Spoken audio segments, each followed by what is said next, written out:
Pop we back on. we had to bring it back real quick. But for starters, being that I haven't really seen Grace in a minute, Grace, how are you doing? I'm doing good. Really excited. I watched the film just last night, which is typically what I do. Like I watch them like super super late the night before. So then I'm like super super caffeinated and shaky by the time that we do the show. But overall, I'm doing pretty good. How about you? I'm doing pretty awesome. Say when I went to the movie actually midday. Like I found a time.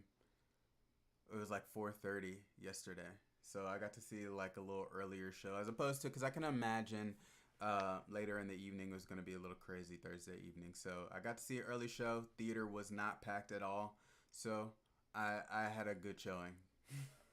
I mean, that's not too shabby. That's pretty. I wish I did that instead, but apparently I like I like the challenge. Listen, the challenge, you already know my challenge of waiting till the day of to grab a ticket, you know what I'm saying? So if we're I talking respect it. this is like tiptoeing, that's me right there for sure. um It's always been you. I was actually thinking of you the other day. I was like, I wonder when he waits to buy his ticket. It's Thursday. Is he gonna buy I it? got it. I like, yeah, When was Valentine's Day was Tuesday, right? yeah. I bought it Valentine's Day. Nice. Yeah, Okay, yeah, just not to too make close. sure. Yeah, you know. That's you um being responsible. sure. Mm-hmm. So do you wanna dive right in?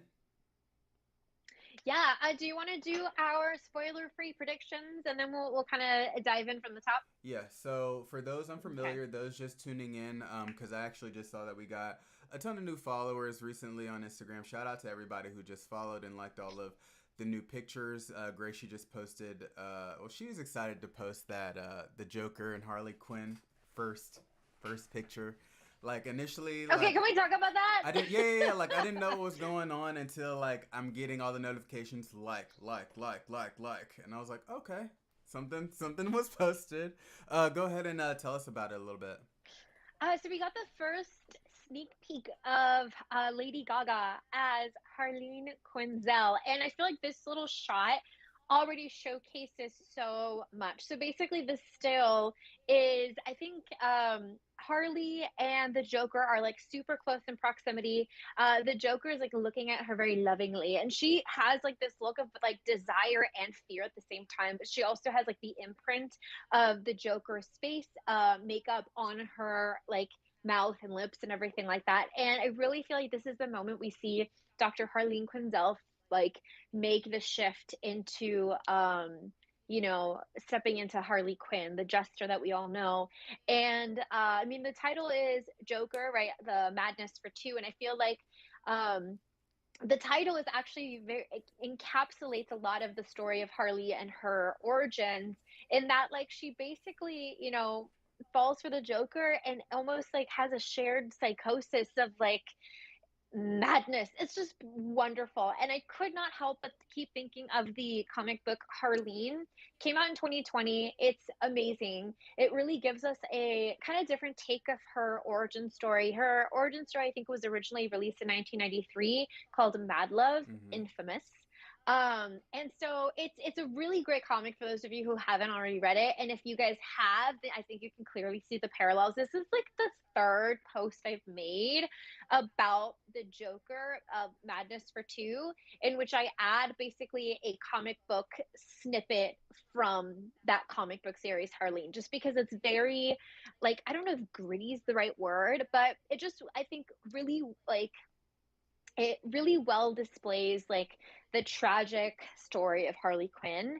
And I feel like the overall like what's the word like theme in that book and how it looks, I feel like would match really well with kind of what we saw in Joker. And so I really really feel like this would be like a the source of material that they're looking at for her origin here in this film, and that's kind of what the post was all about, and I was really excited. So before you posted that, maybe like honestly a day or two before you posted it, I honestly listen, like I was watching Law and Order, right? This is kind of off topic, but it's on like the same kind of topic as well. There just happened to be a situation, a case to where a couple was kind of going on a killing spree, and then one of the detectives was just like, "Oh, looks like we have like a folie à deux," and I was just like, I think that's the title Yeah. of the Joker movie. And randomly with that popping in my mind and then maybe like a day or two later post it, I think honestly my psychic abilities are kind of kicking in. It only took some time here, but it connected, you know what I'm saying? I love that for you. I love that for you. No, I was really excited to post it just because like the like comic the comic what's it called? Oh, this is what happens when you watch a movie so late and you're on like three things of Celsius. Oh man. Um, but the snippet of the comic that I kind of pulled and kind of compared it to the shot we got for the film, Mhm. I was very proud because, like, as soon as I saw the still, I was like, oh my God, immediately know where this is from. And I started like scrolling and trying to find it so I can screenshot it and then post it. So I was very proud of that post. I was really happy that you guys actually loved it. There was like a lot of likes and some people were kind of commenting down below. So I was like, yes, I did something good. Yeah. So DC, honestly, I'm kind of excited just for DC with that picture, and I know before we went live just now, we were just kind of talking briefly about the Flash trailer, and I know you didn't get a chance to see it, but when you do, I guess let me know because honestly, it's awesomeness for one, and two, it kind of fell on that theory that we kind of talked about not too long ago. I forgot what show we talked about it with, where I think we were talking when James Gunn took over. Um, I think I mentioned if there was a movie to kind of change things, it would have to be The Flash. And the trailer kind of gave us that feel like it's this movie that's kind of making changes to bring it to the current DC universe and leaving the extended universe. See, like I said, I haven't watched it, but I know that there's a lot of buzz, and I hear it's really positive. So I'm looking forward to see it for myself because I think the things I've heard, I definitely had your voice in mind because like you said, I don't remember in which episode we talked about it. It might have been one of our like it might even been like our recap of 2022, Mm. and we maybe briefly mentioned it there, but yeah, I think I'm really excited to see it, but I haven't quite yet. But yeah, I've heard it's like it's given a lot of hope for the DC fans out there, those who remain.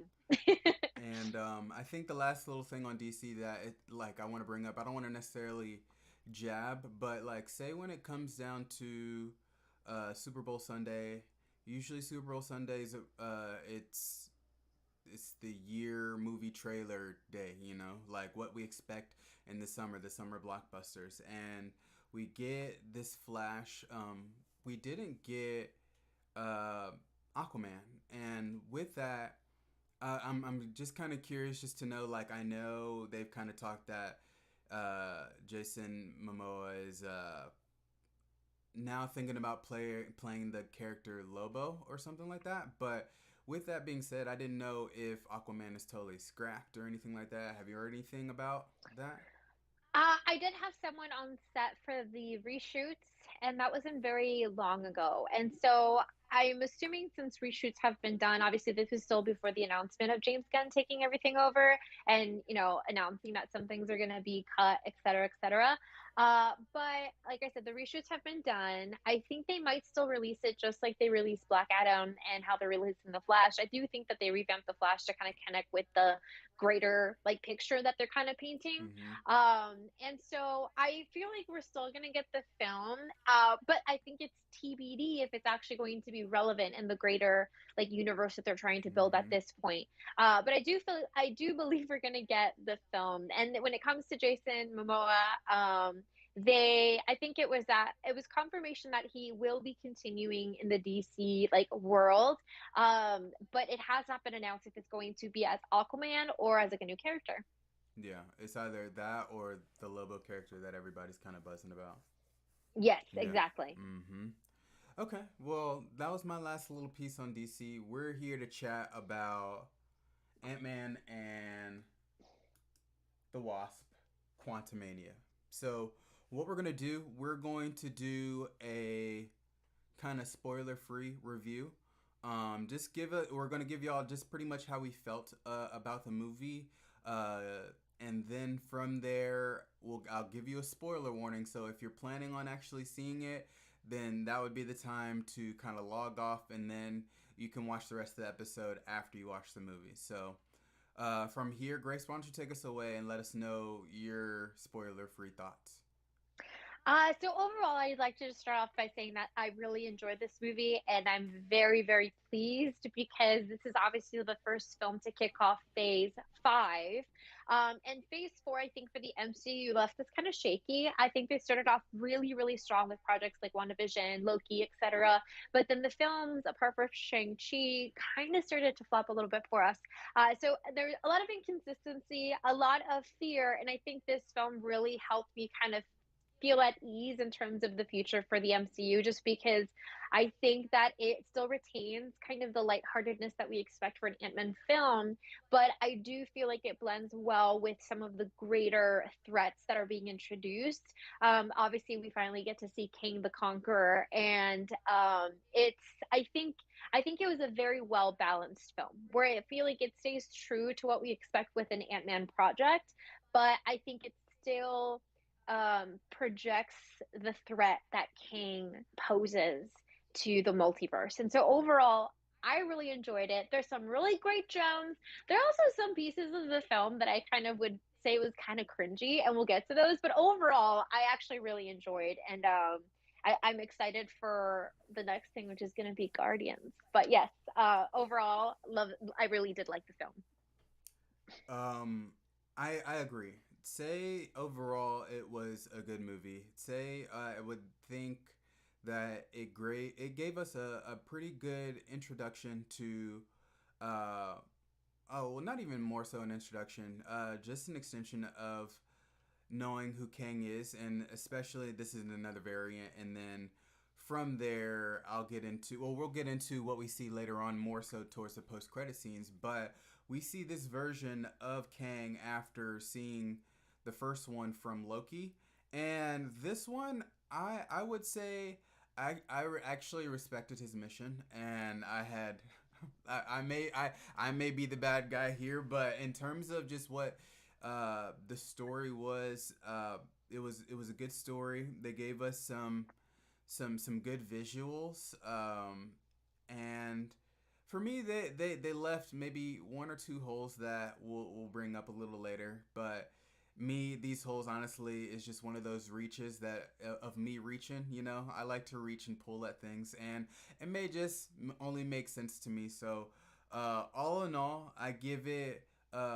If I were to grade it, I would give it maybe like a B, maybe a high B, maybe a B plus. But I think that's what I have so far for that. Okay, that sounds good. See, when you mentioned holes, I kept thinking Veb. Thinking what? The little blob, Veb. Oh, those holes. No, no, no. Yeah. Okay, so Okay. um, let's start from the beginning. So for starters, here this is the moment, y'all. Spoiler warning. You know what I'm saying? So going forward, we're going to be talking about the details of the movie. So if you have saw it and want to chime in, go ahead and chat with us. Let us know what you think, and we can all have a conversation. So um, from the jump, it started off pretty much kind of like how we predicted because we knew a majority of this movie was going to be in the quantum realm. Um, but like, say it's only maybe the beginning and maybe the ending that pretty much brought us here in the real world, and we were actually in the real world. Honestly, 10 minutes top if I were to just like to add it all together, you know? So out of a 2 hour movie, a majority of it was in the quantum realm, but it started here. It started kind of like how the trailer started. You see Scott walking down the sidewalk, heading into a Starbucks, and the Starbucks guy calling him Spider-Man by mistake. It was like a cool montage. There's some funny instances to where I think he said he does the same thing of taking pictures with dogs with Yeah. everyone, and Yeah. from there it's more so like it's kind of starting off and him sitting in the celebrity of Ant-Man, if that makes sense. I mean, it totally does, and this is kind of fun because throughout the Infinity Saga, Ant-Man was like the fanboy to a lot of the other heroes, right? And he kind of got some street cred in Civil War when they bring him in for the battle against I guess the Sokovia Accords and such. Right. And but he's always been like the fanboy, if that makes sense. And even in like Civil War, like when he's kind of throwing jabs at Tony, Tony's like, Who are "And you? who are you?" Right. Mm-hmm. He's like, Ant-Man, man. Like, and so I think it's really fun that he is finally living in this celebrity moment because he hasn't really gotten the spotlight as much as his counter, like his Sure. companions and work friends of such, and so but I think it's really funny that you still have those elements where it's like, thank you, Spider-Man, like, where it's like it kind of is still the case where like they know who he is, but then little things like that still happen. Mm-hmm. Also, I think it's so funny how when the guy thought he was Spider-Man, he was like, your money's no good here, and then at the end of the film he's like, oh, Ant-Man, and then he's just like $10. Mm. But I like that intro. I thought it was really cool for Scott Lang because I think he needed that moment. And if it weren't for him, nobody would be back. Exactly. All of this is due to Pimtech, and I think we kind of talked about it before. I actually, in the trailer breakdown, how I said this is all Hank Pym's fault. I mean, it still kind of falls under that, being that he made the Pym particle, but none of this would have been possible without it, and time travel wouldn't have either. So, um, one thing that say when it comes down to the celebrity of Ant Man, I'm kind of realizing in terms of the Avengers that were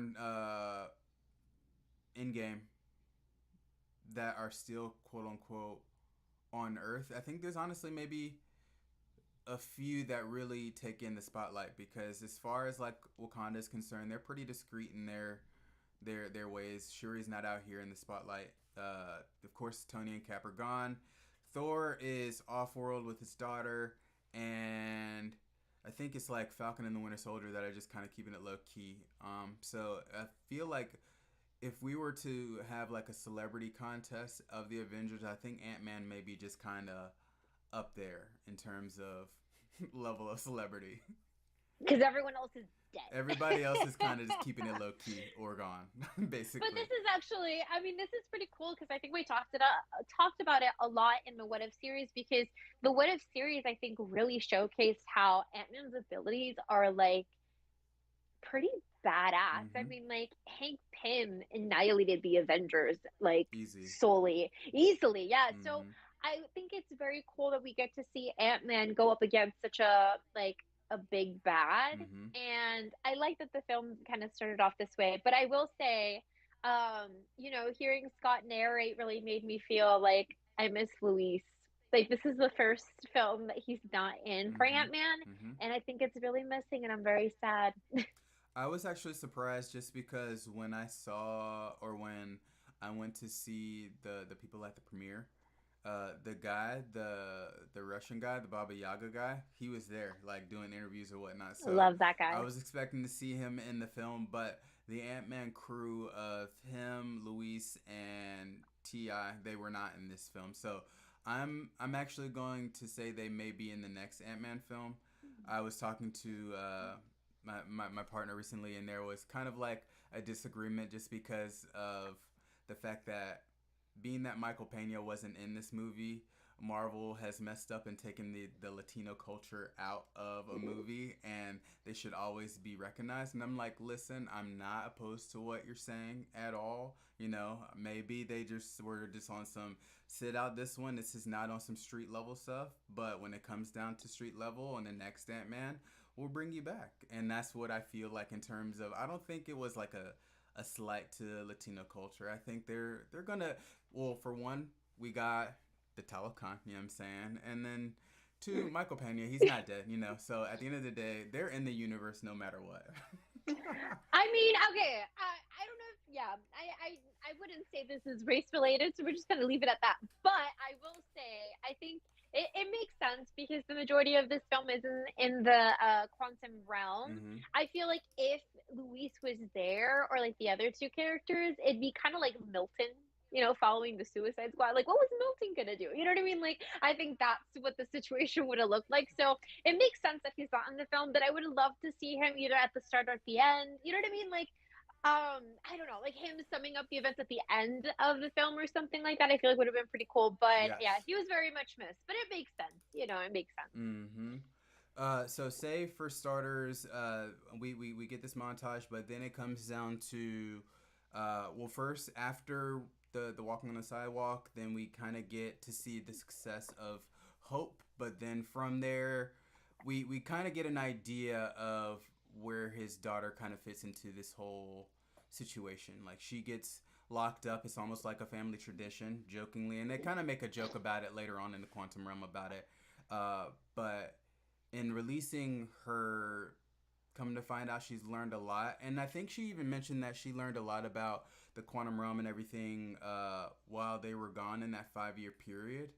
And then from there she had just been a quote unquote building, I guess, this device that we see in the trailer.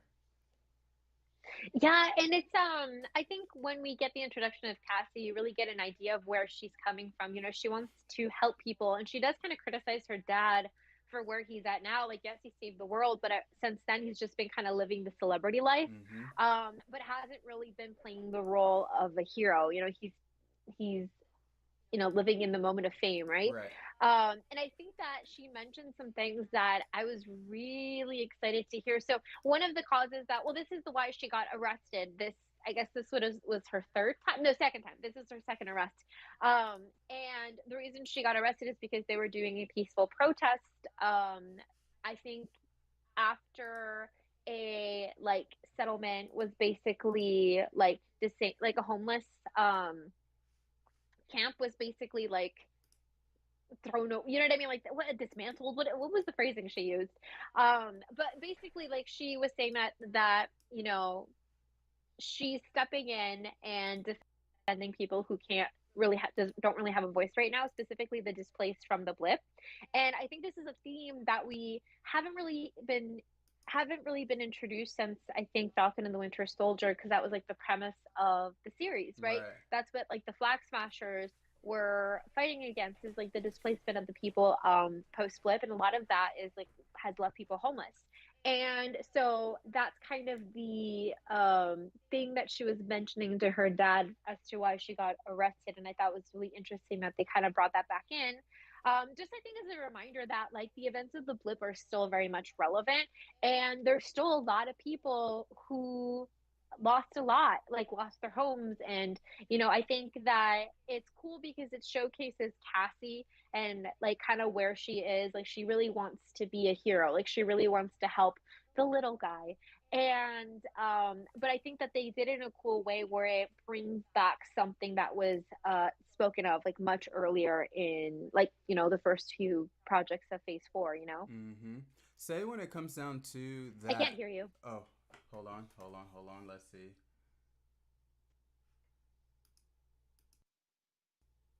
Mic check. No. Still no. Hold on. I'm getting levels. Check, check. Yes. Okay, Hello. great. So the levels were coming Okay. in on the stream, but I don't know what happened. But at the at the at the end of the day, well, quick question: when it comes down to everything that we've saw, and especially with her talking about the displacement of others, do you think there should have been any mention of like the DODC or anything like that we've gotten in Phase 4? Um, I don't think that was needed, and I'm trying to remember because I don't think it was the DODC that was involved in the displacement of the people the people that were displaced post blip. Yeah. I'm trying to remember what the organization was. And I'm just gonna look up Carly. What's her name? Carly. Morgenthau, because I'm wondering Yeah, if it'll come up. yeah, So I'm gonna look at that up just because I think it's important and it's relevant. But I think that I like the subtle way that they mentioned that, and kind of brought that theme back up because we really haven't heard much of it since um Falcon and the Winter Soldier. I think we got a mention of it. I don't know if it was Far From Home or No Way Home, right. but Aunt May also was kind of has been like an activist for the people who were displaced because it did leave a lot of people homeless, you Yeah, know. And so I think it's great that they found a very, very subtle way to kind of bring this theme back into play because I think it reminds us that it's very much relevant in the stories that we're going to be seeing. yeah. I think with that, I'm not mad that nothing was kind of brought back because I know this being the first movie of Phase 5, they kind of want to push things forward. I think we kind of got hammered down with the DODC of what the Department of Damage Control. We got hammered down all of, well, not all, but a majority of the end of Phase 4. But being that we're kind of moving and shifting into the multiversal saga, I think it's like I didn't really want to think too much of it, but it was just something that I noticed that we didn't really kind of that it didn't get brought up here, you know, especially if the daughter Cassie is kind of fighting those same type of fights. And I just kind of come back to what we were saying. So it's the Global Repatriation Council. It's the GRC, which is the organization that Carly and the Flag Smashers were going against. And that's basically the organization that basically decreed that those who settled in homes that were once owned by the people who were blipped were removed of those homes, and the people that were blipped kind of reclaimed whatever, like, apartment, homing, housing, whatever the case may be. And yeah, I just think it's really cool that they kind of subtly brought that back into play, and just knowing that this is still a situation that's going on, even post the events of the Falcon and the Winter Soldier. Real quick, we have a comment from RL asking, "Have y'all talked about the post-credit scene? I would really like for Luis to make an appearance." And no, no, we we haven't talked about it. We'll get there. We're gonna kind of break down the whole movie. So as far as like the post-credit scenes, that's gonna come a little bit later. But as of right now, we haven't even broken into like uh what is it? We're getting there. We're Yeah, getting yeah, there. we're Don't getting you there. worry. Um, Okay, so moving right. forward. Go for it. Go Go ahead. ahead. Go ahead. So from here we basically get an idea that Scott Lang is very kind of disconnected from what's been happening with Cassie. Cassie, I wouldn't say she has a resentment towards her dad, but I think there are some feelings there, and because she makes like a slight comment about how he wasn't present, and she didn't mean it to come off the way that she did, but I think also it's like with her situation, like she's gone a long time without her dad in several instances, and Mm-hmm. I think it's very plainly kind of displayed in the first few scenes, and I think part of it is the fact that she was in jail before, Sure. the fact that Hank Pym knew about it, and he's kind of in like the dark for a lot of these things. But once Cassie showcases what she's been working on, like, he's really blown away and proud of her. I mean, we saw her last as like a little girl in like this little pink fizzy dress, and now she's a young, like, she's a teen with just like remarkable abilities for her to create this thing of the quantum realm. And mind you, she studied the quantum realm and was able to create this. Hank Pym studied the quantum realm for 30 years, and at the end of it says, all I've found out is that we know nothing about the quantum realm. So I feel like this is a great way to express just like how talented Cassie is, because she not only got a better understanding of the quantum realm is, but she also created something that sends a signal. Like, that's amazing, Right. you know? Mm-hmm.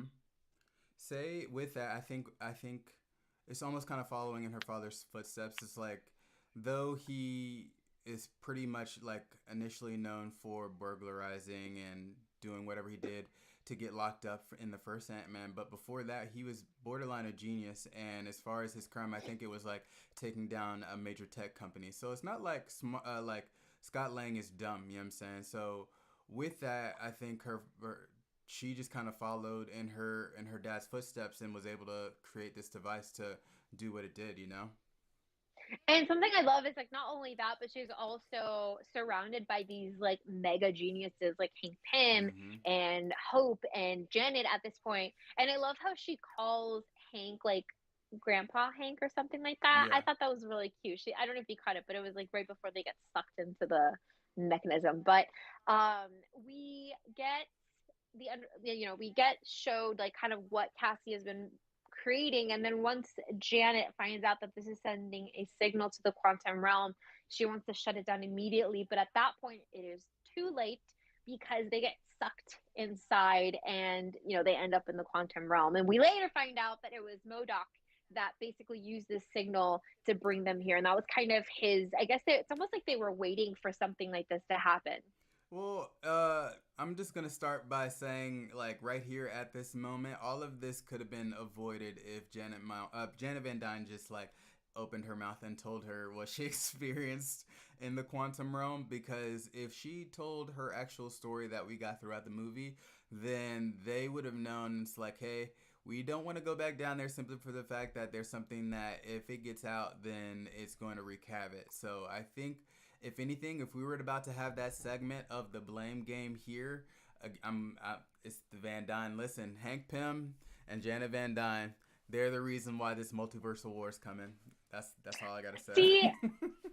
I think that's a very simplified version of everything, but we'll go on. But Mm-hmm. I think Janet, like, she does explain it, further in the film. Like, it makes a lot of sense. Like, she spent 30 years down there, and I think, she helped King for a long period there to find out how to recharge, like, the core of his, like, you know, multiversal space traveling contraption. And I think, you can see that she's very ashamed of what she did, because she did, give him enough that he was able to conquer like the quantum realm, and so I think it makes sense for her to have not shared this.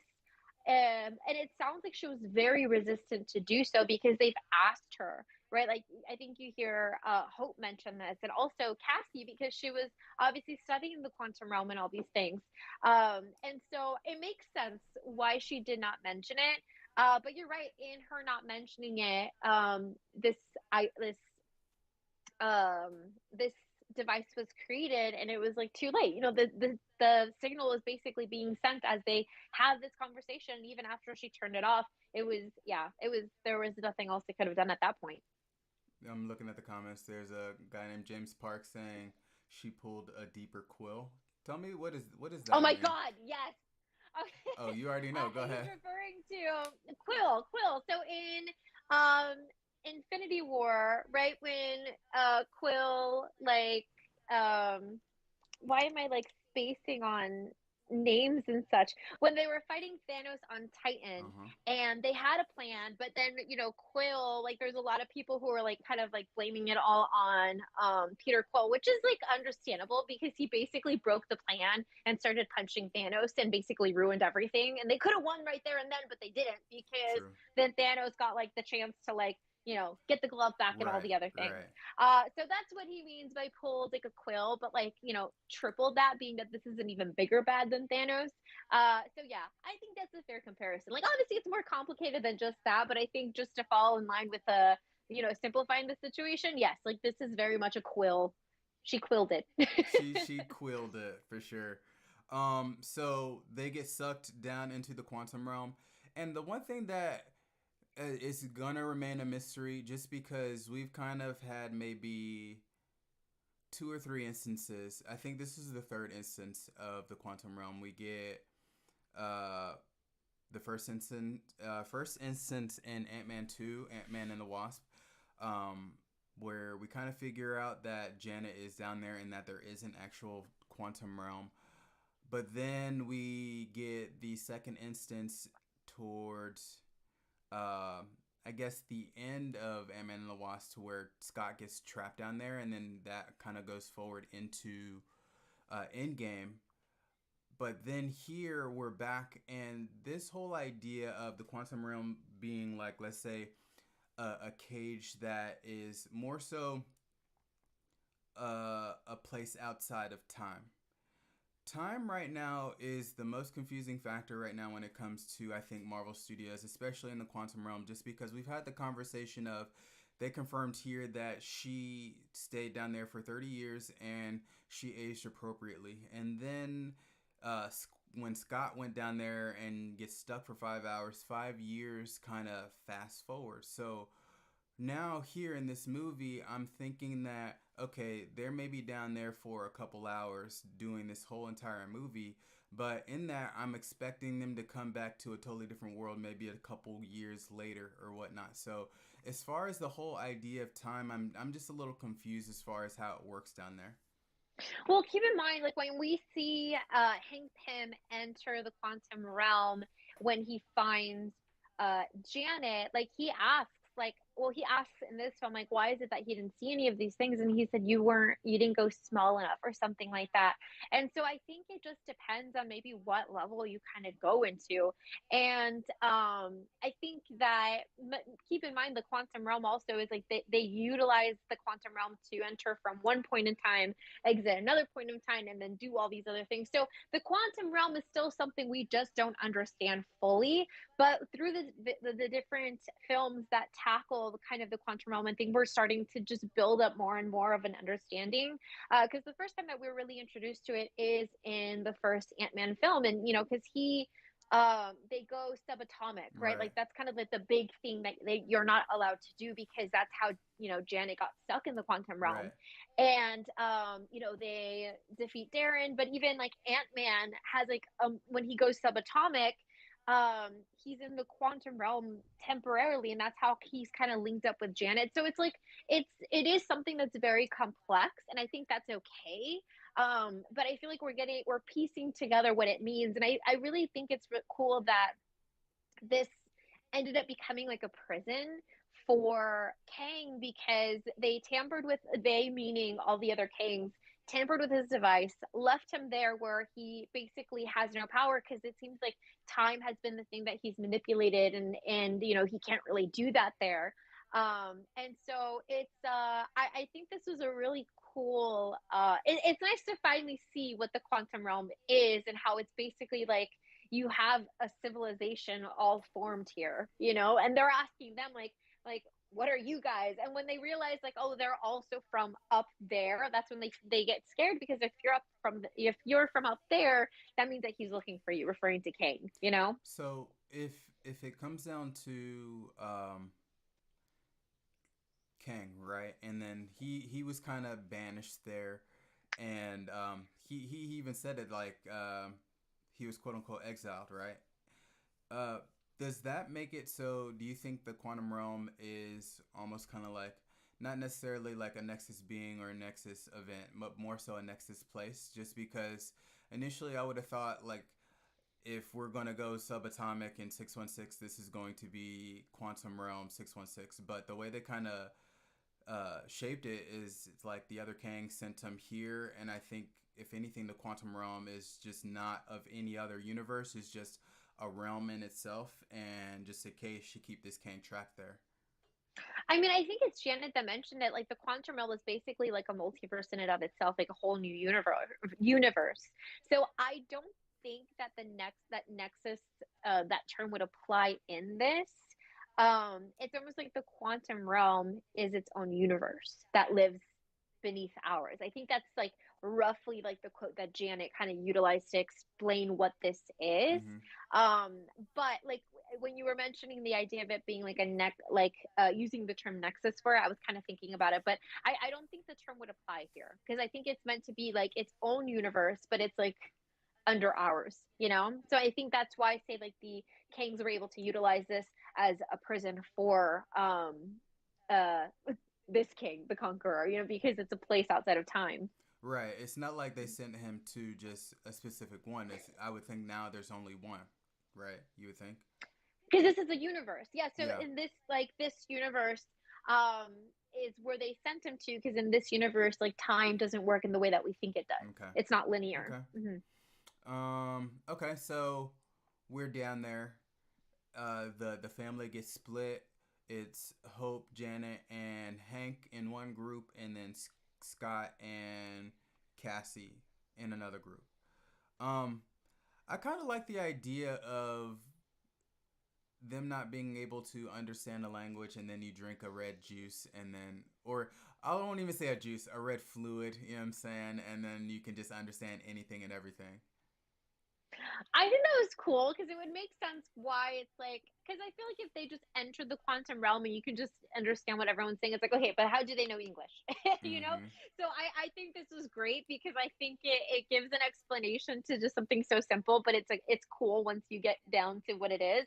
But I think it's so funny when you get like the contrast of like when you don't know what they're saying and it looks very aggressive and you can tell why Scott is so scared. But then as soon as he drinks the thing, like you realize it's like drink the goo, and it's like these people seem so happy. You know what I mean? And it's Bev is like the little blob guy. Like I feel like he, along with some other like snippets of the movie, is like Mm-hmm. one of my favorite things. Yeah. He's so excited. He's like, "You have holes. How many do you have? 7. Okay. What do they do? What excretes from them?" Like it's just like it's really funny to me. Say we have another question. RL is asking, do you think King could have been more harsher when Janet read his mind? It could have shown more scenes of how truly evil he was. Um, to answer that, this is where I would think they showed the right amount of Kang here. Like when I started this saying I kind of like respected his mission. Honestly, him kind of talking, him it almost is reminiscent of He Who Remains, and I think from what he was saying, all he wanted to do is like, yes, start a multiversal war and win the war, but it's initially to, I guess, take out the other variants of himself, you know. So He Who Remains was really the only variant to successfully do that with Eliath. But if anything, if he were to succeed in his plan, I think it would have just brought us back to pretty much a singular timeline as opposed to this quote unquote multiverse of madness. So, as far as him being too harsh, or do you think we could have, or he should have been more harsh? I think we got a pretty good amount, you know, and I think if he did more, it may have been over the top. I don't know. What do you think about that, Grace? I think something I can definitely see what they're saying, especially if you're looking at the moment when Janet sees all of what he has done, right? Because she basically taps into his mind. And something I do like is the subtlety that they kind of did with that particular scene, because it's like when you look at Kang in that moment, he's almost looking to the side and he's like shaking his head and like, I don't know what the word would be, but he is calm yet understanding that she just saw Everything. who he actually Mm-hmm. is, right? Because when she meets him, they have a very like a unified goal, right? They're trying to get back to their worlds.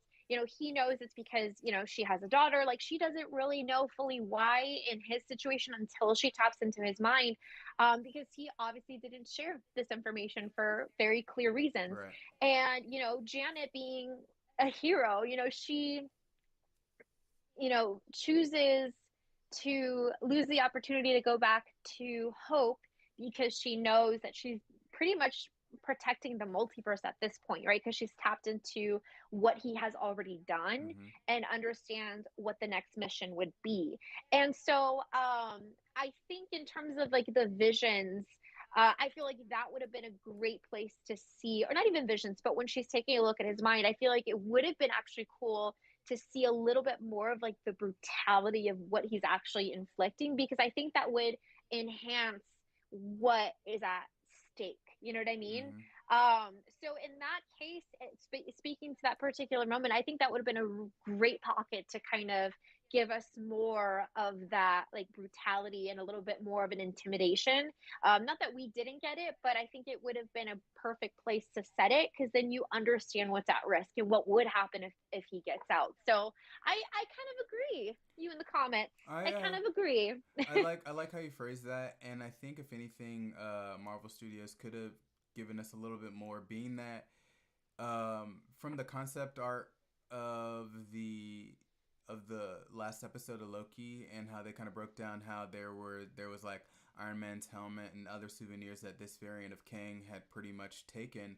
I think if Janet saw visions of her taking out of him taking out like Avengers or something like that, that would have brought, you know, that kind of level of brutality to knowing exactly who he was. But I think all we got was just him kind of blasting through just civilizations or whatnot. It wasn't like we got to see him take on people that we know already, you know? So I think if they would have shown that, especially being that they didn't give us that in Loki, then we would have had another level of, I guess, quote unquote, respect for the evilness of Kang. I think, and I think that just is like when kind of speaking to if we would have seen him like fighting Avengers or something like that. It would be more intimate to us, you know what I mean? Because we're connected to these characters, we Mm-hmm. understand.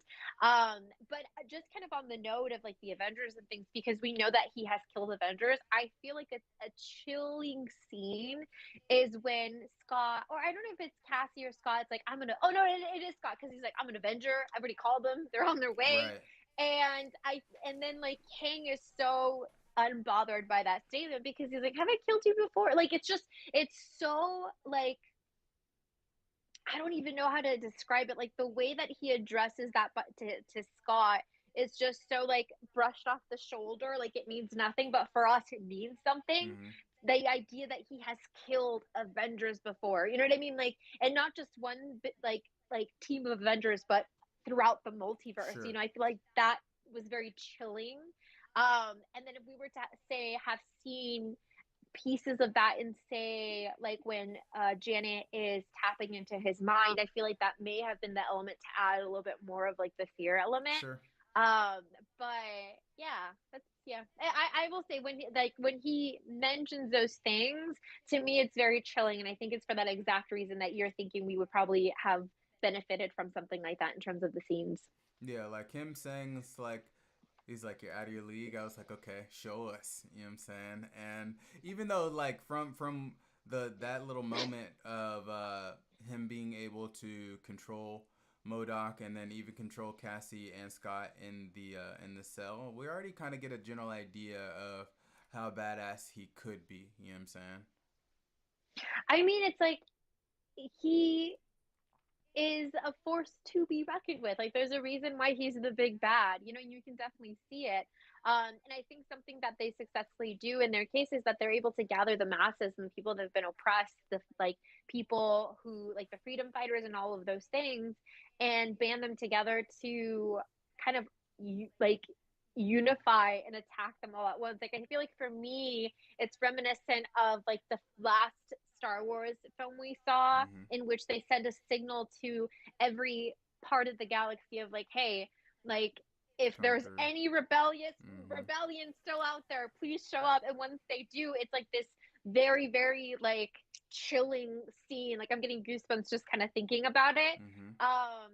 And they do something to that effect here, right? Like they send a signal to everyone in the quantum realm, like, hey, like this is the time to strike. And I will say though, okay, because I mentioned there's some cringy things.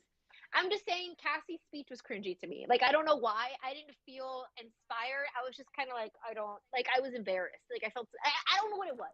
I don't know what it was. It just wasn't it for me.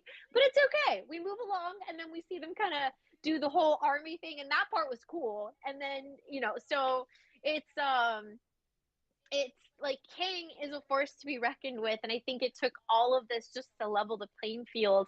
And even like then, it's like you really, really thought he was gonna like win, because it's kind of like that statement. It's like you're out of your league, you Yeah. know? Yeah. With that being said, I'm thinking, if anything, everybody is out of Kang's lead, just from what we have kind of speculated. But say when it came down to what we got here in this movie, I can see how people would like him to be, or would have liked him just to be a little bit more, and I would say a little bit more Kang, just because at the end of the movie, we kind of get a general idea. We get to see the famous scene that I've seen, so like the comic version of it, of all of the variants of Kang kind of hanging out.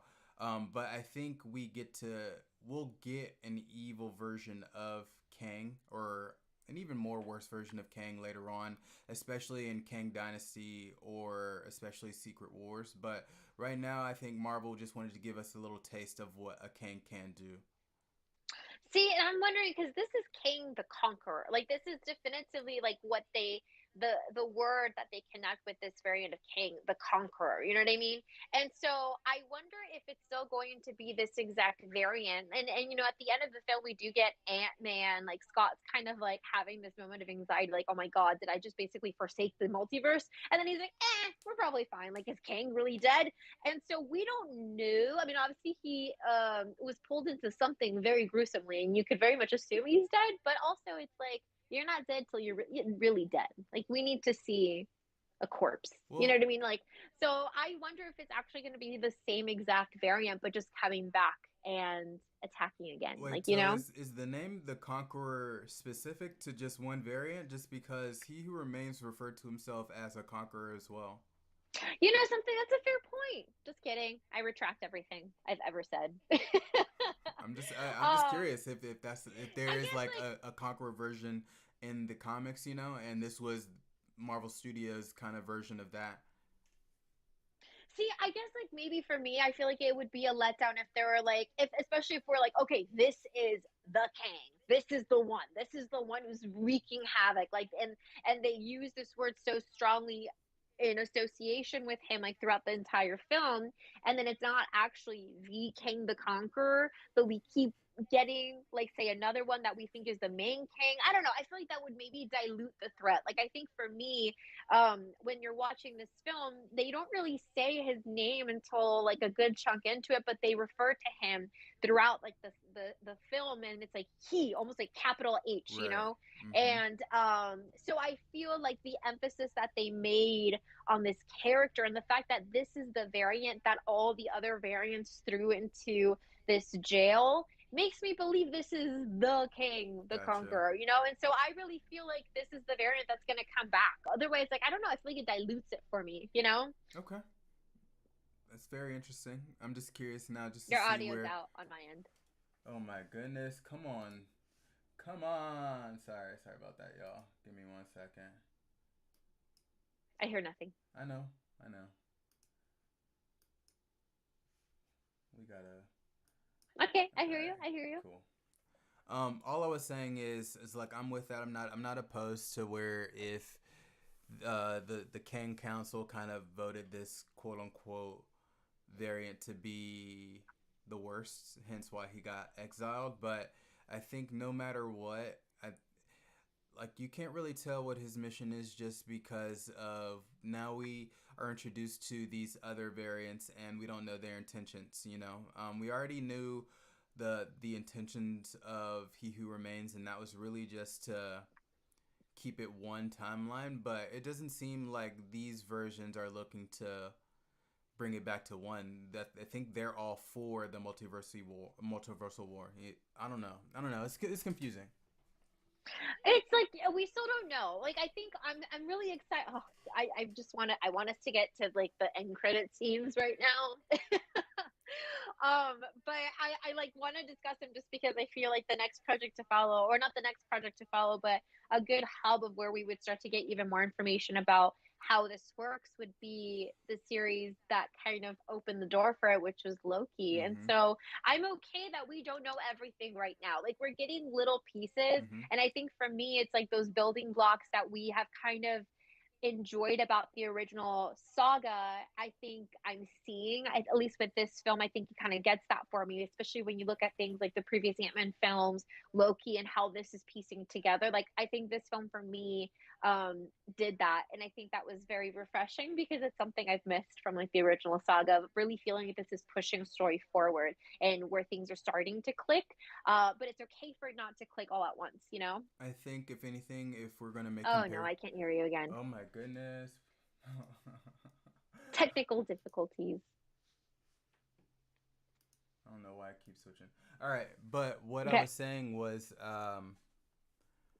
I think if we were to compare sagas, this may have been the movie to give us the same effect that Thor: The Dark World gave us. And by that, I'm not talking about the quality of film. I'm talking about what it had given us to the saga as a whole.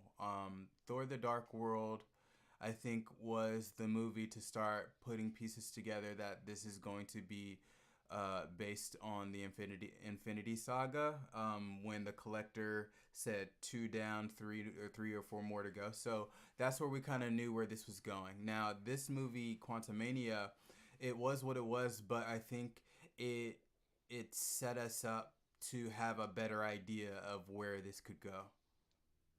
Well, I mean, it sets up like the looming threat because we understand that King the Conqueror has been imprisoned for all this time. And now it's like they almost lost. Like he was almost unleashed. And I think that's the threat of him getting out. We don't really know where he's at. It's kind of like it's like a Wanda situation where it's like, Mm-hmm. it looks like they're dead, but also like, are they? Mm-hmm. And we know that we're gonna see him come up again. So it's I think it's okay that we don't have all the answers. It's okay that I think we still have a lot of questions when it comes to the quantum realm. And this is only the first film to really show King the Conqueror, right? Like we didn't even really see him in Loki very much. And so I think that being this is the first film that we kind of get introduced him with, we still have like a whole two sagas to Sure. go, for that kind of to build up. So Mm-hmm. this is kind of our introduction to it. And I think it would be, I don't know, I feel like it'd be kind of a moment of where we see the Guardians meet, not the Guardians, we see Bruce with Tony explaining who Thanos is. Like I feel like we're gonna get a moment like that where like Ant-Man's explaining like, oh, it's King, like when he, you know what I mean, like when they realize that maybe the threat is present again. Like I think Scott would be the person to be like, all right guys, like this is not good. Like he destroys multiverses. Like this is really bad. The way that Bruce kind of explained that to Tony back in Infinity War, you know?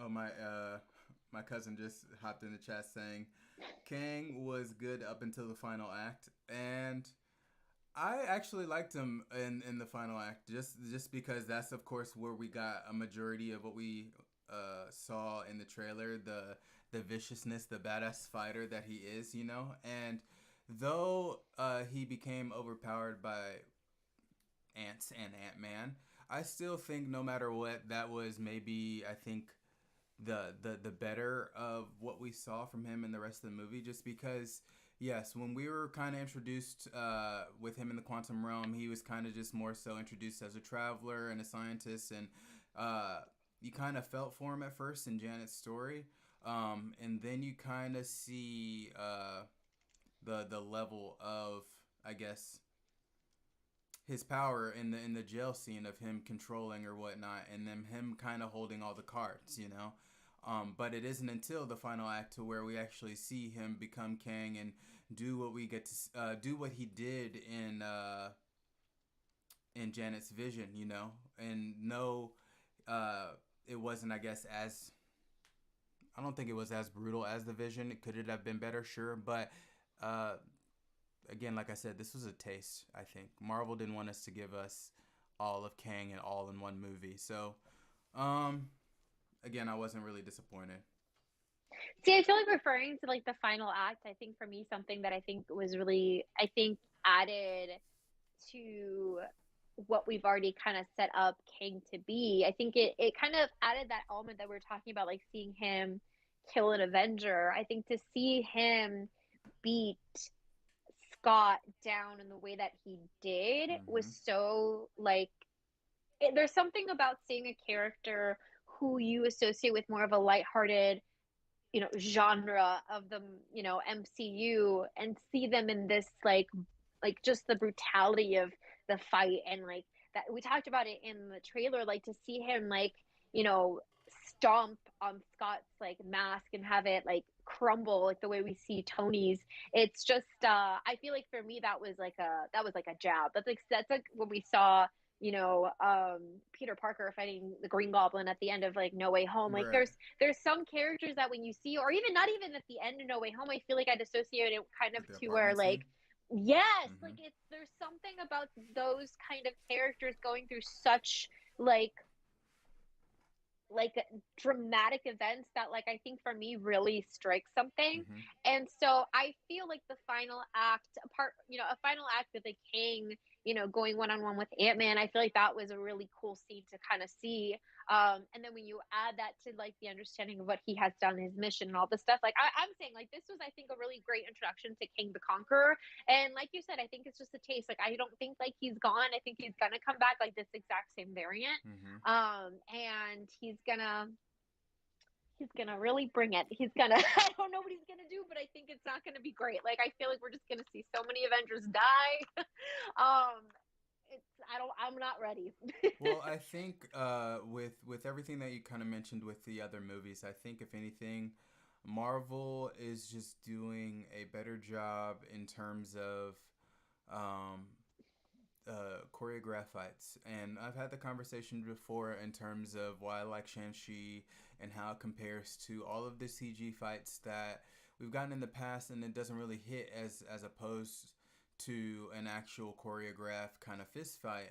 And here, though this movie was 90% CG in a quantum realm, this fight between those two were like you said brutal, and it gave us the vibes of Peter Parker and the Green Goblin. It's just something that it's something about just seeing hand to hand combat and seeing our heroes kind of getting bested by these villains that aren't really using any powers to defeat. It's like you can just almost feel like I don't want to say helpless, you know what I'm saying? But It's very intimate. It's right. a very intimate experience. And, obviously we have so much attachment to these characters.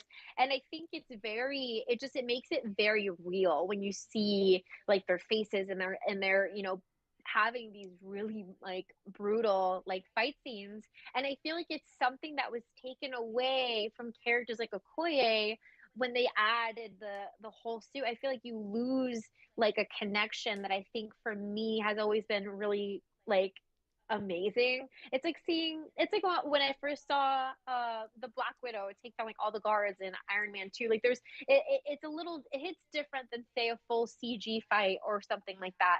And I think that that's why this scene I think was so great. And it hits home. It just really does. I think with just kind of Okoye, you're bringing up the fact that because of her Midnight Angels and everything was kind of CG after that. It's like I feel like there was a connection that was lost once they were completely covered, and I think it took away from what I've enjoyed so much about seeing them when they're in battle and stuff like that. I think for me it took away like the intimacy with the character. And I feel like looking at this scene, I think it makes it really real, and I think there's more emotion when you see these characters fighting, Yeah, versus say like, and I think that's something that characters like Okoye were robbed of with like the whole like you know suit. Like I'm not a fan of it. Like I I feel hear like you. it really took away. And I think like comparing it to say a scene like this or a scene with the Green Goblin and Spider-Man, I feel like it adds a lot of emotion. I think like that's what makes these films stand out for us. You know what I mean? It's not just like an action movie. Like there's real feelings behind all of this, like what's happening. Definitely. And then like say when in the trailer we see him saying it's not about me winning, it's as long as both of us lose or something like that. It's like that scene in the movie is just like okay, if like in this moment I think everybody else made it back home and Scott was still in the quantum realm. It's like okay, it doesn't really look too good for Scott Lang, you know. But it was just a little glimpse I feel like of what we can expect, and I can see the MCU kind of going a little darker, especially with their choreography. You know, they're gonna keep giving us the CG, like they're gonna give us the Black Panthers, they're gonna give us the Guardians and everything like that. But there will be the films out there. I don't see Thor going in that direction, but I do see other characters kind of giving us what Moon Knight gave us. You know, so. I'm pretty much excited for what we have to I guess come in Phase 5 and even Phase 6, as long as they kind of keep up fights like this.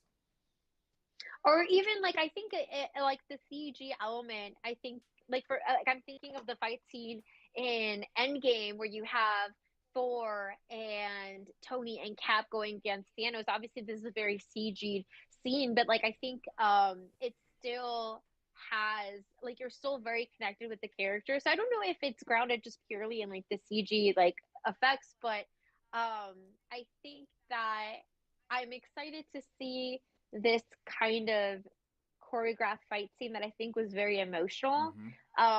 Because I feel like it just I need to see that. I think we talked about it before. I feel like the stakes need to be set of what can be lost. And I like that this is a film that starts off the saga because it definitely has that theme.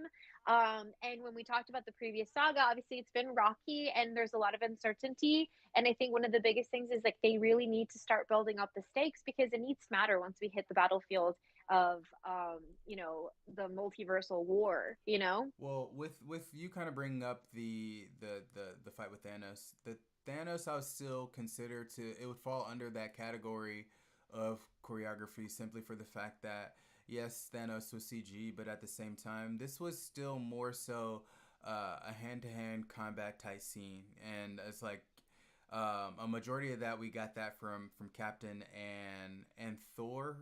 We kind of got Thor with weapon to weapon. It wasn't like he was wielding his lightning against him, and it was Captain, of course, hand to hand, as we can see. And really, the only CG element was Iron Man. But I would still put that under the category of the physicality of what movies can do to us emotionally, if that makes sense. Well choreographed fight scenes. This is the core of what we asked for. Mm-hmm. And I think when it comes to that fight scene, like I feel like I've shared enough of my thoughts on it. I think it was wonderful, and I Yeah. think I think it just added to what we've learned about Kang.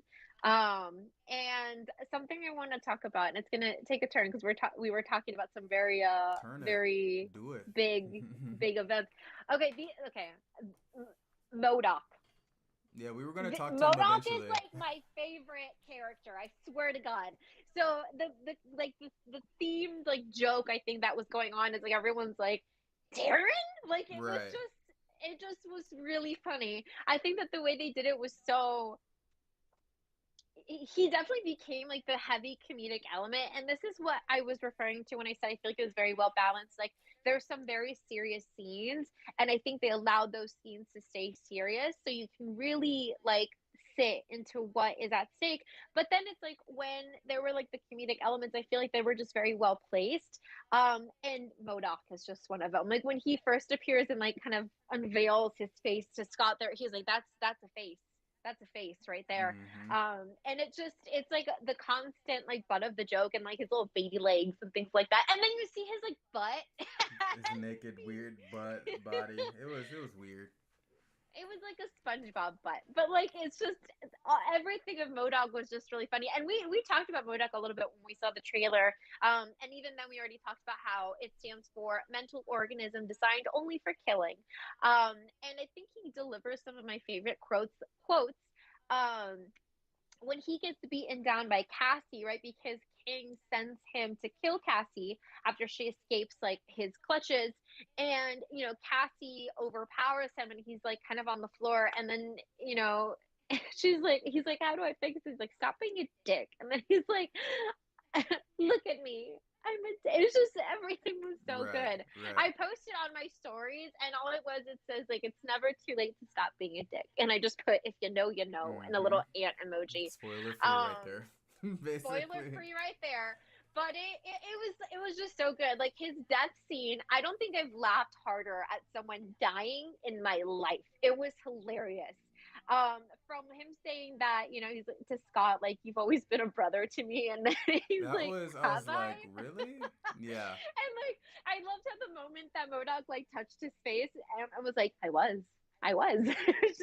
It was too good. And then I think when he says like, at least I died an Avenger, I swear these will be my last words. These will be my last words. At least I died an Avenger. That was just too good. It But was really funny. but see, with that being said, in terms of us talking timeline, like when he said that, I think when did Ant Man come out? Was that Phase 2? That was phase two, right? The first one. Mhm. So I guess we can say the Avengers were formed, but Ant Man Oh, they wasn't were part. very well But established. they Yeah, they were very well but established. Ant Man wasn't part of the Avengers. So for him to say it's like I guess I died in Avengers alongside with like he said with his brother or whatnot. That's when I was like, how would he know that Scott is part of the Avengers? He's been down here the entire time since Ant Man one. I see what you're saying. Okay, okay, I see what you're saying. Continuity error, continuity. Mm-hmm. I I would told you I call was it gonna as call that. it out. I was gonna call There we something out. go. Yep. There we go. But yeah, he was honestly like one of my favorite elements of like the film, along with not the film, but just like I think for me it was just too good. Um, and I have like a list of just kind of my faves in terms of like moments. Of Mm-hmm. course, like I think all of the Modoc scenes were amazing. Also let's give like a nice little shout out to Baskin Robbins Scott. You know, he Mm-hmm. played his part, didn't know what the heck was going on, but he played his role well, and it I loved it. I think that was really cool. The little mountain of Scott. Yeah, that was pretty cool. Like just how it all started. We all had our theories as far as what was going to happen and how he was able to split himself in the trailer, but it turned out to be more simple than what we thought. And then I think I was confused just a little bit. I guess how that scene ended to where once he grabbed a hold of Hope's hand, like uh, every Scott and every Hope kind of disappeared. It was beautiful, so I'm not even gonna try to question the Okay. continuity of it, but I understand because I asked myself the same thing. But I was like, you know what? It's beautiful. I'm gonna leave it at that. But Okay. you're not wrong. You're not wrong. I was I just saying I wondered was too. confused in terms of like I guess these were quote unquote probabilities. I think they were listed as like just Hmm. different probabilities, and I guess once they I don't know. Oh my God! Hold on. Okay, what Oh if my! this works? Because any probability they would have like been able to create in this scenario would have led them to each other. Look at that! Ah, Look at that! beautiful. Beautiful. That's the Oh message my right there. goodness. Hashtag heartstrings. Mm, um. done. Oh, so theory debunked because initially we were talking about. Oh, we didn't bring it up on stream. I kind of sent you a text in terms of what he was shooting his blaster at. So there was a theory out there as far as after he climbed the top of this Ant Man hill, he was shooting his blaster at some golden rings, and the internet was going to internet when the trailer came out, and the internet said that these gold rings are the rings of Shang-Chi before uh, they get lost in time. And I kind of like that theory just because as of right now we're still kind of confused to the post-credit scenes of Shang-Chi and the where the rings are from and what beacon has been sending a signal to these rings or whatnot. So we were kind of hoping that if anything, there would have been a connection to the rings kind of sending a signal, or if anything, it was sending a signal through the rings, but it didn't come out to that. So as far as that theory, that was something that I was kind of hoping for, but it was kind of just canceled out here. A little bummed. We are really, really waiting to find out what the rings are doing in terms of Shang-Chi because we know it's sending a signal. We don't know where. We know it's probably not good because it just PTSD from Infinity Saga. But yeah, like I think we were all really thinking this is what it was going to be, especially with talks of like a signal, et cetera, et cetera. I feel like it made sense, but yeah, that theory was debunked, and I think that I just want to know. There's so obviously it's like I like this phase in terms of when we know enough but not enough at the same time. Like I Right. like this feeling, but I also don't like the feeling. I've it is what it is. But yeah, that theory was debunked. And so I think a lot of people were theorizing when it comes to people were theorizing that this was going to be Kang imprisoned basically in the quantum realm, which was correct. And it wasn't we were thinking like, was it the TVA, were it other variants of Kang? And it was actually really funny when I was at the movie theaters. um we went with like a group, and I met someone new in that group, and like we were really excited because we were both nerdy, Mm-hmm. and we realized that as we're watching trailers. Like we looked at each other like, you are me and I am you. Mm-hmm. And we were kind of talking as like the movie was going along. And the moment that they mentioned that King was sent there by other kings, it was the funniest thing. He looked at me and it was like, I win. And it was just like, it was just too good. But I think that some of the theories that we kind of had along the way did come true, and a lot of them just didn't. Okay. Thank you, Marvel. Thank you, Kevin. Thank you, Marvel. Kevin Feige. Was there anything else that you wanted to bring up? Okay, all right. So the scene where King is like, "You are out of your league. I am the conqueror." All of these things, and he's like, "You speak to ants," and then enter the colony of ants. That scene was so badass. Like when the army of ants just enters, and then Hank Pym just strolls on in, like the badass that he is. Right. That was amazing. That gave me chills. I loved it. So this is an example of a heavily CGI'd scene that gives you the feels that you want to be feeling. Like this was wonderful. It was just really good. But I think what the ants went through when they traveled into the quantum realm, it was almost like, if I were to think of a parallel, I think it was similar to what we got in Ragnarok, in terms of once Loki kind of broke off of the Bifrost from Thor, he experienced, I guess, this place where they landed a little differently to where he had been there for a while, where Thor had just shown up. And they kind of broke it down here to where the ants had gone through, and I think Hank said he had been there. They had been there for like thousands of years or something like that, to just evolve into an advanced ant species in the quantum realm.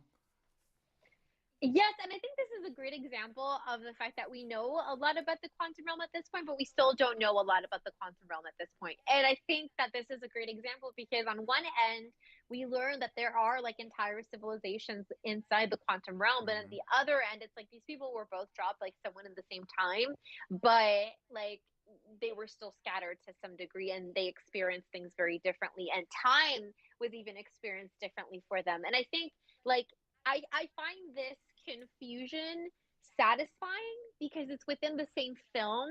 So I feel like it's almost it's soothing to me, I think, because I think it acknowledges the fact that the way that time's being showcased here, right? Because even Scott said it, like, have we been here for 5 minutes or have we been here for 5 years? Mm-hmm. It's it can vary, and that's okay. And so therefore, it's not a um continuity issue when you see things like, okay, well, Janet aged normally, whereas Scott was there for what he thought 5 hours, but it was actually 5 years, and things like that too. So I think for me, it kind of soothes that because it's just like, okay, it just understand it's not going to make sense, and that's all right. I think the only other hole that I had that maybe you can shed some light on, it has to do with Janet Van Dyne. Um, in Ant Man and the Wasp, she had superpowers, right? Coming out of the quantum realm. She had abilities that we don't really understand. I think she basically absorbed energy to some degree, and she was able to use that to stabilize Ghost and like her situation. Mm-hmm. But I don't think we got a bigger explanation than that. But I wonder why they didn't bring it up in this film, Right. even if it was just to explain that it's no longer there. Because if she would have absorbed a lot of energy while she was in the quantum realm, and it expressed kind of like superpowers, you would think that she would also use them here against King. So I feel like that might be a continuity like error there. When Squat, I keep calling him Squat, Why do you keep trainer, you know what I'm saying? But the disrespect? when it came down to Scott Lang going into the quantum realm, at the end of that movie, he was collecting that same type of energy, correct? You're right. He was collecting that same thing, and he was going to bring it over to Ghost. Yeah, that was it. Yep. So, do you think that that storyline is over and done with in terms of prioritizing? Because I don't think, if anything, after Endgame, they didn't mention of them doing any type of like quantum, uh, quantum realm deep diving to get some more energy for Ghost. They kind of just let that storyline kind of just die out, and then we'll figure out how Ghost is cooping in the what's the group that she's in again? The Thunderbolts. Thunderbolts. But yeah, I don't know. See, maybe in that film, like in Ant-Man and the Wasp, maybe that was the explanation because it's okay. Like Hope, I mean, sorry, Janet absorbed all this energy. She was able to use that to stabilize Ghost, but yet they still went into the quantum realm to collect more of that same energy. So maybe it's because Janet no longer has it since she's Mm. used it. So maybe that's the kind of situation. But I mean, I can definitely see us getting more understanding when it comes to Ghost, and maybe we'll get an understanding about how that worked also, since that's so big in her storyline, right? Because it basically solved her life's mission of just not being in pain every single second. So I think we'll get more of it in the Thunderbolts and kind of get that. But I think you bringing that up reminds me of the fact that they did go back in to get more. So maybe that's why she doesn't have it anymore. So maybe it's not a continuity or Okay, so right now you think it she's just out of juice, basically. that's what I think. Yeah, yeah, that's what I think. And so okay, so this is actually a piece that we haven't discussed just yet, but I think it's one of the big pieces that we gathered from this film. So King, obviously has this mission, and his mission means wiping out different timelines and other universes. And he says the reason he does this is because, for him, time is not linear, but he's seen how this ends. And that's why he does this. And I think this is a very similar way of thinking that Thanos had, right? His objective is good, his means is not. You know what I mean? Like he wants to solve like the gap between resources and people, and so for him the solution is to wipe out half of humanity. In this case, Kang knows what the end point is, so for him wiping out different timelines and multiverses is how he remedies that. And I think that this is something that obviously at the end of the film, Scott is still trying to figure out, and then he kind of just pushes it to the side, which I think is funny because I think that's kind of like what we would have done. Like, wait, hold on. He says that he knows it ends. It's not going to be good. Is this actually bad that they didn't let King out? Like different questions, just like Scott was kind of asking. And then he just brushes it to the side. But what are your thoughts when it comes to this? I think it raises the question of um are you for the I guess the ideal of there being one universe kind of guarded by the TVA, or are you for the multiverse happening and just letting the timelines be what they are? You cut out halfway. Damn it. All right, you can hear me now, yeah. Hello. But yeah, Yeah. what I'm saying is just like either are you for there being one universe, kind of like protected by the TVA, or are you for the multiverse and its madness? And I don't even know if it's that simple either. Like I think um like I feel like I'm not even sure how to frame the question just yet because I don't know if it's between like multiverse, like like if the objective is to have all of these like different timelines coexisting or the single.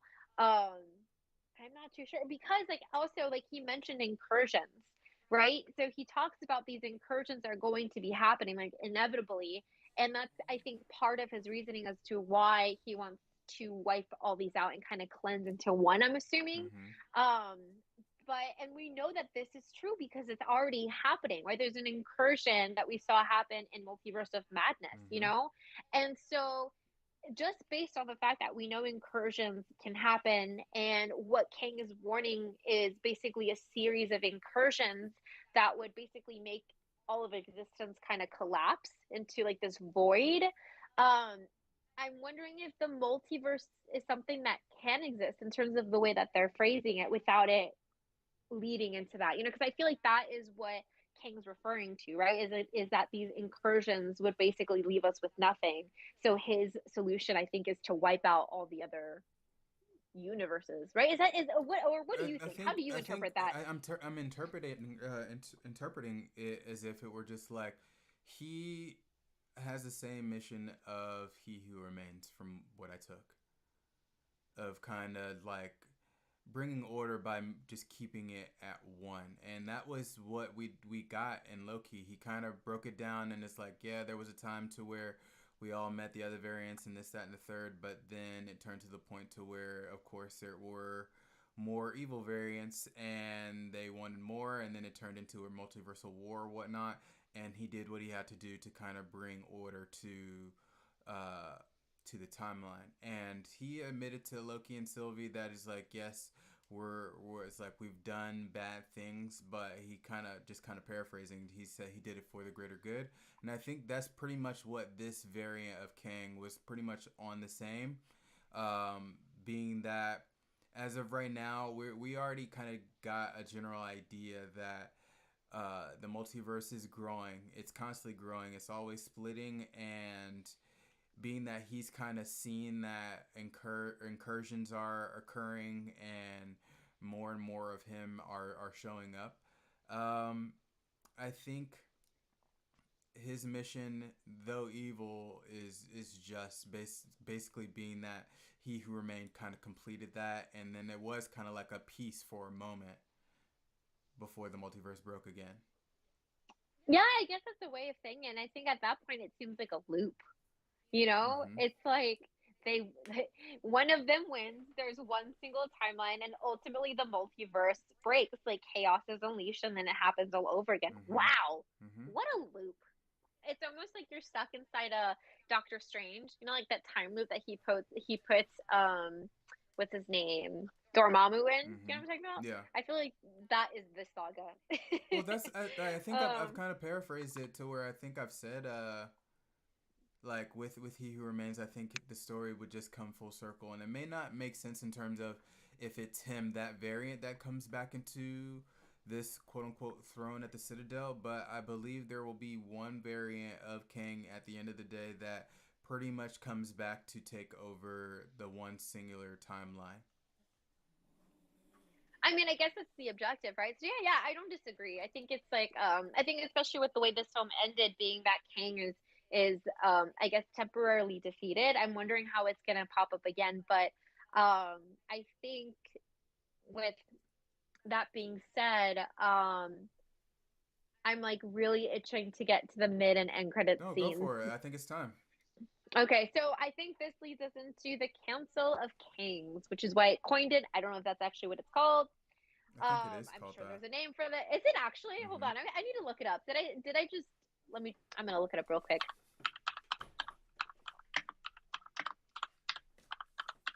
All right, let's see. It is called the Council of Mm-hmm. Kings. Boop. I got it right. Okay. So actually, since I'm kind of looking at it, okay, so I'm just gonna read like I think the first statement from it. So the Council of Kings was a brood led by Prime King that was tricked by Immortus into eliminating all divergent kings in the multiverse, as that would ensure Prime King's destiny would end with him becoming Immortus. Um, let's see. The Council of Kang was eventually recreated as part of the Kang Collective during the 89th gathering of the Kings at the Triumph Temporal Hub world. They exiled Kangaroo the Conqueror for finding him an affront to all Kang kind. So I can't. I'm sorry, Kangaroo the Conqueror. It got me. But apart from the kangaroo part, this actually sounds like what happened. Like they exiled him, but I think here it's not because they're trying to protect the multiverse, but because this particular Kang um, was a threat to Kang kind. And if anything, it's because Kang is trying to kill off all of his variants. And I think as a default, that means he's also going to be killing off all of their universes at the same time. So this is actually kind of cool. I feel like that kind of aligns with what we're seeing here. And I'm just very happy that I called it what it actually is. Yeah, There's a like couple of notes. Go ahead. no, I'm kind of looking it up The old school way. in the encyclopedia, via paper and ink. You know what I'm saying? But As you do that, go ahead. but the way they kind of break it down is like, say they have a section. It's called Kang's Gang, and it said Kang gathered the alternate versions of himself from branching time streams and formed the Council of Kangs. They killed the duplicates deemed unworthy until only the Prime Kang remained. Kang joined Libra, the Supreme Intelligence. And just stopping there, the Supreme Intelligence is what we're going to get in Guardians, correct? The Supreme Intelligence. Hold on, hold on, hold on. Because I think that's what that black guy is. I think in the trailer, I think he's deemed the Supreme Intelligence. The Supreme Intelligence. Hold on. Is this not the one from the Kree in Captain Marvel? Oh, I don't know. I think. It is! We literally were talking about this like not that long ago. And I said, like, okay, I don't understand the Supreme Intelligence, but the way that the Kree kind of talk about it, it seems like it's a very big thing. And so, right now that you mentioned, can you just reread the thing that you just said? It said Kang joined with Libra, the Supreme Intelligence, and the Avengers to prevent Immortus and the Timekeepers from wiping out a multitude of alternate realities, basically. So eventually it came down to the Supreme Intelligence and Kang kind of going against the Timekeepers or whatnot in the comics. Okay, I think this is pretty cool because I'm telling you, we talked about the Supreme Intelligence not that long ago, just Mm-hmm. because they were kind of debuted in the MCU through Captain Marvel, and the Supreme Intelligence is what the Kree kind of utilized to manipulate Carol Danvers into believing that she is a Kree and that her powers are something she needs to suppress. Mm-hmm. And so I'm like really excited just to hear that the fact that that the Supreme Intelligence also is associated with Kang in regards to kind of eliminating the other Kangs and timelines, et cetera, et cetera. So that got me very excited. It just makes me feel like we were right. That's all I like to hear. That's all I want in I'm life. just looking up that one. Oh, he's not the Supreme Intelligence. He is the High Evolutionary. Yes, that's the one. Yeah, yeah. It's another funky The name. High Evolutionary is the one we're going to be seeing in Guardians of the Galaxy Volume 3. And I'm going to read this final note that I see on the page. And for you guys, I'm just going to say this is the Marvel database, which we typically use for like just quick references. And this is the comic book one because they do have also like ones that are specific to the Yeah. MCU. But I think whenever we're creating our theories, I actually like to lean on the ones that are from the comics Yeah. because it kind of fills in gaps or allows us to kind of infer or even just create our own theories from there forward. But like right now, we mentioned the Supreme Intelligence. They haven't talked about the Supreme Intelligence since Captain Marvel. If it comes back, guys, remember this moment. Okay, so this is the last little note on the page. I'm just going to read it because it is brief.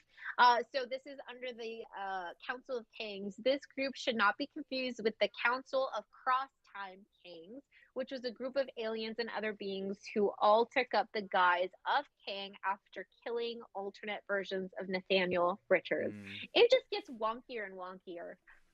Well, I think that makes the most sense, being that here in this post-credit scenes, we not only saw Kang in human form, but we did see alien versions of this Kang as well. So, if anything, I think that makes sense. This is cool. I'm really excited. This was amazing. I'm gonna go back to my notes because I'll at this point I'll start just kind of diving into this, and where it's going to become a history lesson at this point. So that's the mid credit scene as we see the Council of Kings, Let's and they're acknowledging. Go ahead. yeah, no, yeah, I was just gonna say, I think what you're kind of getting into in terms of them acknowledging that they know that the one that was exiled has died. So they've confirmed that he has died. I think and though Scott kind of questioned it, is he really gone or whatnot? I think they would know for sure. So I think this variant of Kang is dead.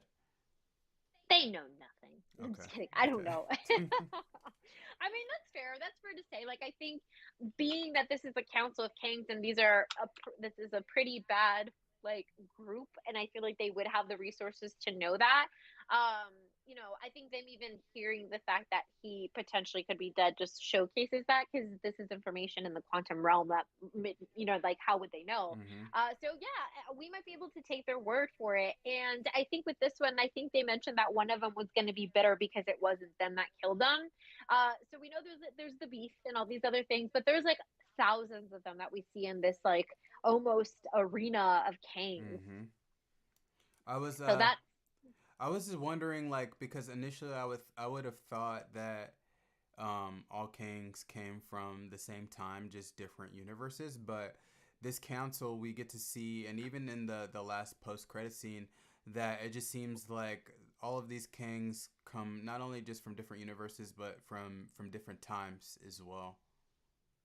Yeah, and I think this kind of is a nice place to bleed into the end credit Mm-hmm. scene, because the end credit scene starts off with a variant of Kang in, I mean, I think it's black and white, correct? I think that's the we get the scene in black and white. No, No, we no, it's do in not. color. Yeah, it's in Why color. is that? Why am I thinking? I think it's just because it's old It's real timey. noir type looking. That's yes, Mm-hmm. yeah, I think that's the term I'm kind of looking for. But he's on a stage and he is speaking similar to like how King would, but in a different context. But in the crowd, we see Loki and Loki and Mobius. Mobius. Mm-hmm. I I like wrote my notes. Insert scream here. I screamed so loudly in the theater, so Mm-hmm. loud because to see Loki and to see Loki back on the big screen, I was so emotional.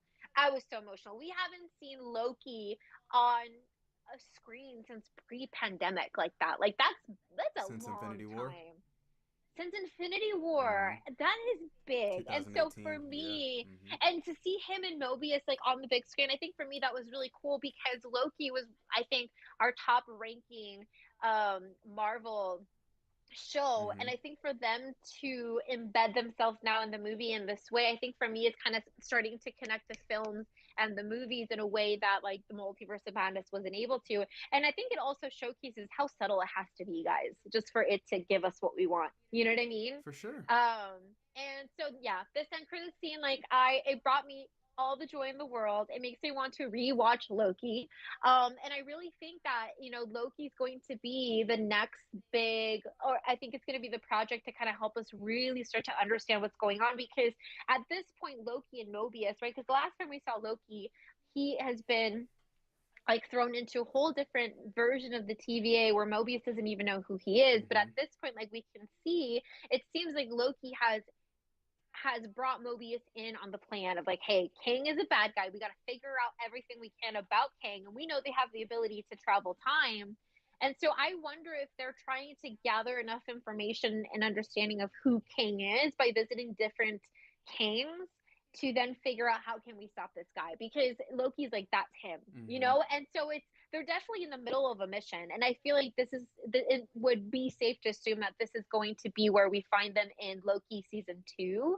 And I'm just like I can't, the joy I can't express. I think um, when it comes down to it, I'm kind of thinking back into Multiverse of Madness and specifically to how America took Strange through the portal, and every universe they went through all had different looks. So who's to say that if anything, all kings are from the same time, which is the 30th century? It's just that this variant where Loki and Mobius are, they just happen to be in a timeline to where it's a noir looking timeline. I wouldn't say we can't say it's necessarily the past. It could just be a universe that looks just like that as is. You know what I'm saying? You know something, I might even say I wouldn't call it noir per se. I think it is like a time thing, because if you look at the attire and you look at just kind of um the it reminds me of the Wizard of Oz before they go to Oz.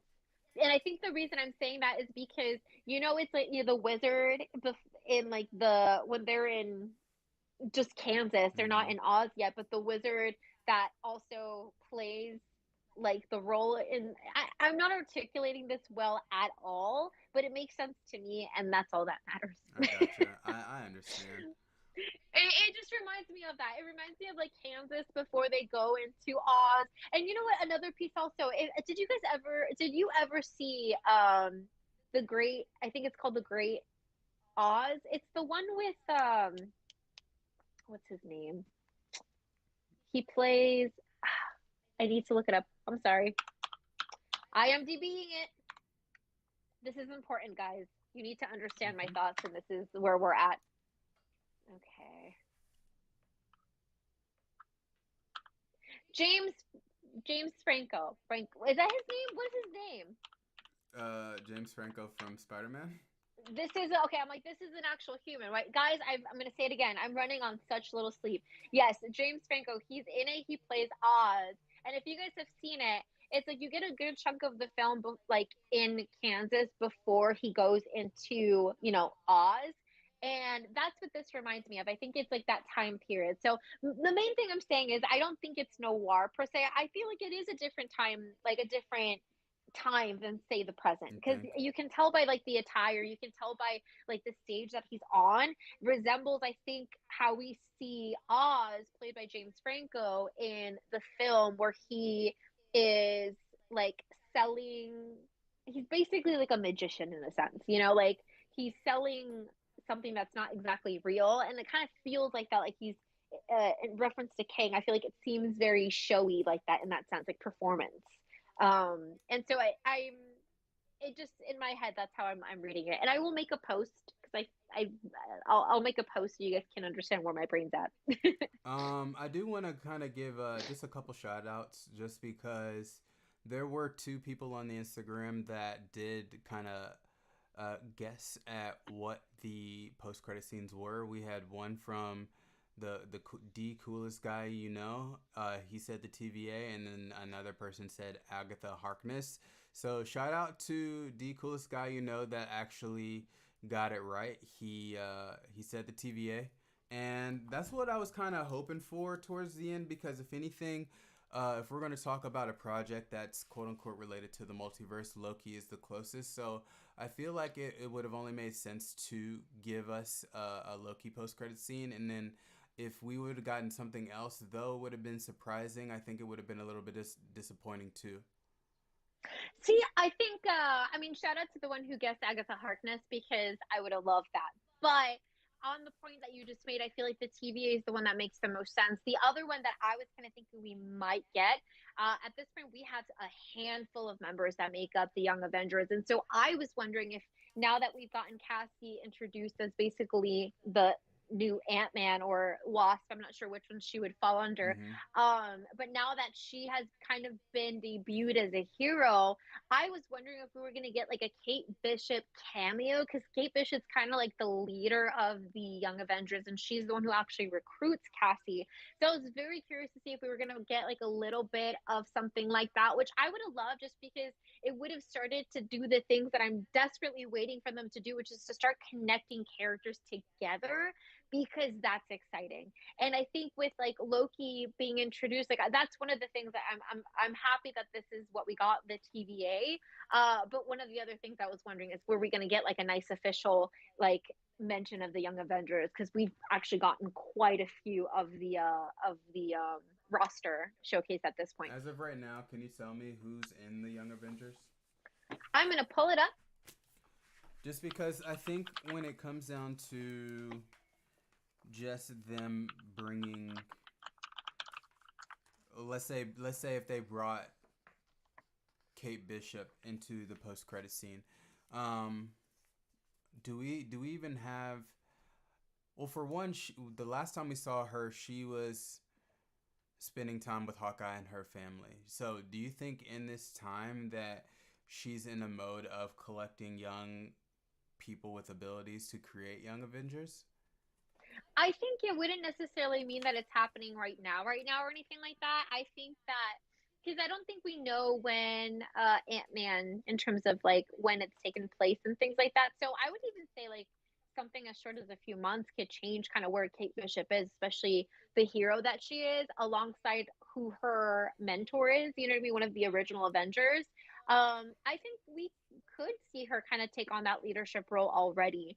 But just to kind of list out some of the members, so we have Hawkeye, Kate Bishop, Emperor. I'm not going to read this one. There's Miss Marvel, Wiccan, and Speed, which is Wanda's kids. We have hold on, which one's this? Sorry. Okay. I think that, yeah, Cassie Lang. Her name is Stinger. That's her alias, Mm-hmm. and we also have Hulking, and so that's a nice little handful of the even I we even have like the younger version of Loki in here, which we've already been introduced to. So Wait, we've say had that a again. very big. the younger version of Loki, the one Oh. that we were introduced to in Loki. Oh, I moved the camera.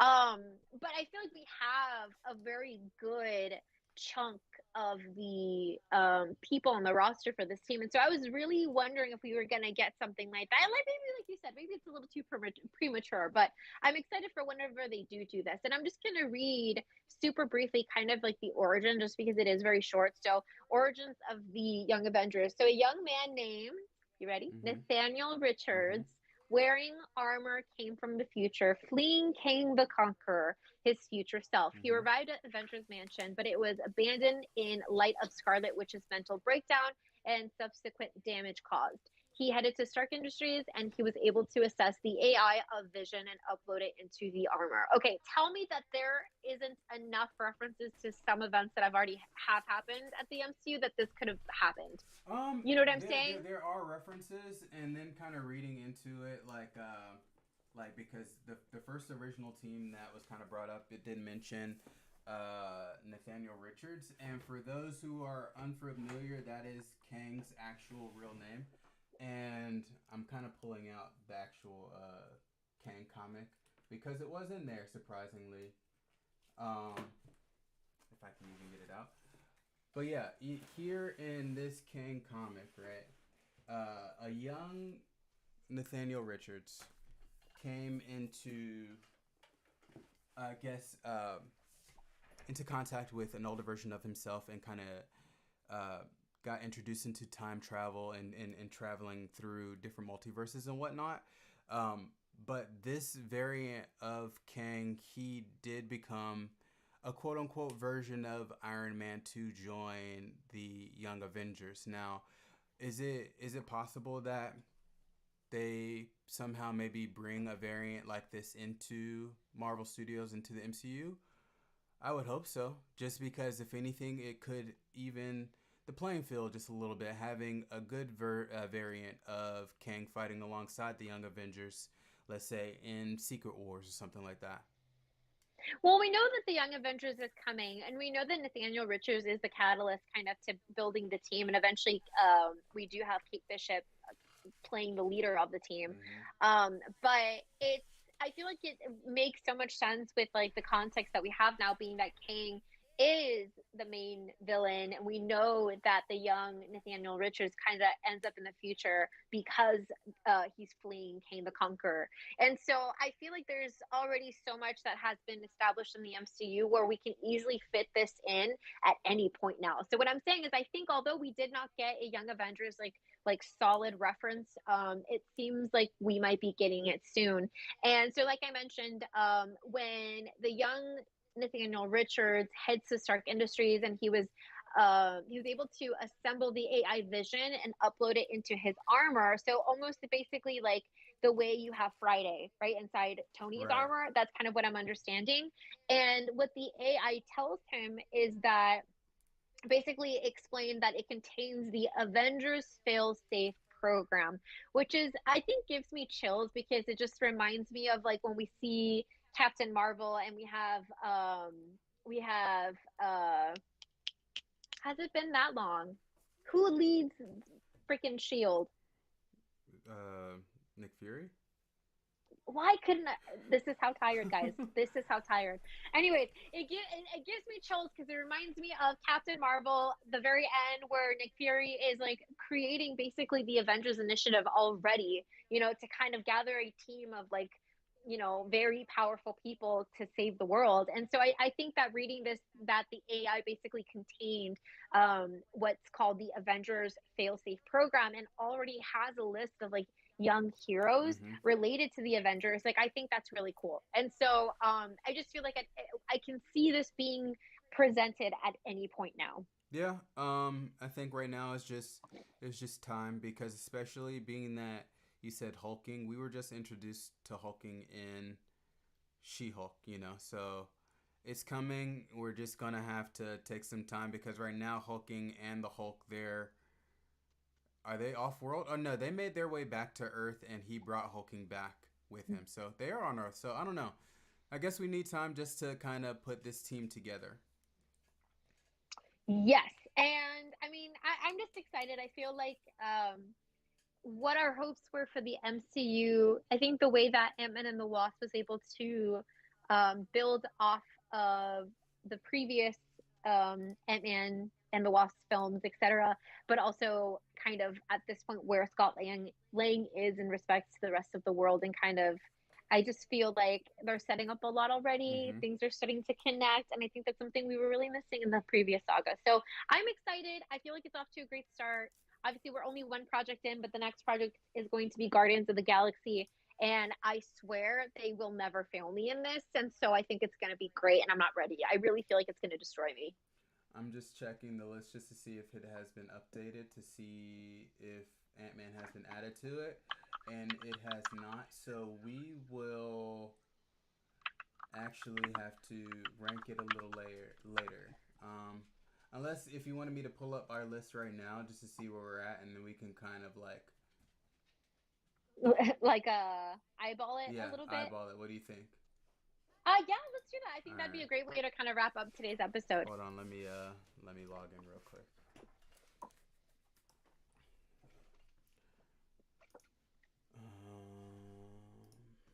Boom. Let's see rankings. Um,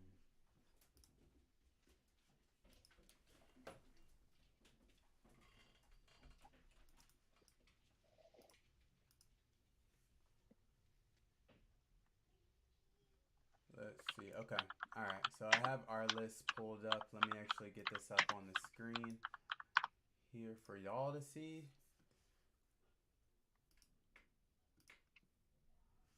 All right. So, uh, first off, if we were to grade this movie, I gave it a B plus. Where would you rank this movie, or where would you grade it? Um, I'm trying to think. So I feel like I feel like a B plus, A minus might be a good placement. I think it's one of the movies that have brought me, I think, good joy Okay. post Multiverse of Madness. Sure. I very much enjoyed it. I think it's always hard to rank films and things well, Marvel related because unless it's really bad, it's really hard to kind of pin it where I think it's appropriate. So I think it's pretty good. I would say like do you want to kind of start from what smack in the middle for Marvel? We can kind of read the list and go from there. Yeah, like say I if anything, I wouldn't put it in anything below 20. I can say it's You top 20. exited out audio. Uh I was just saying that I wouldn't put it anywhere like below 20. I would say it's top 20. Okay. Do you want to read down like the from 20 and the next five up just to kind of get an idea of where those are? Okay, so at number 20 we have Black Widow, at 19 we have Doctor Strange, 18 Thor Love and Thunder, 17 Iron Man 3, and then 16's Guardians Volume 2. Okay, stop. So it 100% will not surpass Iron Man 3 because Iron Man 3 is amazing. And then Guardians, God forbid we move that one. So that's where I stop. What And now we have the debate. Do you agree that it can't go above Iron Man 3? What's funny is like I think Iron Man 3 is just a staple in you like cuz I think that's where Thor Love and Thunder couldn't get past, and even Multiverse of Madness couldn't get past. You were just like, nope, it's not better than Iron Man 3. Sorry. And I was just Iron Man like 3 is amazing. Like I think it gets slept on truly. Like to see Tony get stripped down to just Tony, stripped of the Iron Man mantle and still do what he does.